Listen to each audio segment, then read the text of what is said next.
Pernah merasa hampir menang tapi semuanya berbalik dalam sekejap? Itulah yang terjadi di perang Uhud. Assalamualaikum warahmatullahi wabarakatuh.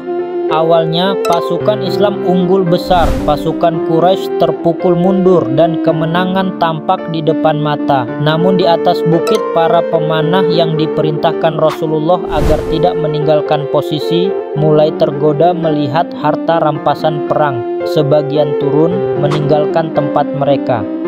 Kesempatan itu dimanfaatkan oleh pasukan Quraisy yang dipimpin Khalid bin Walid, belum masuk Islam saat itu, menyerang dari belakang.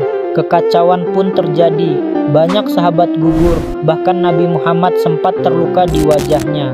Perang Uhud menjadi pelajaran besar bahwa kemenangan sejati bukan hanya soal kekuatan, tapi ketaatan pada perintah Allah dan Rasul-Nya.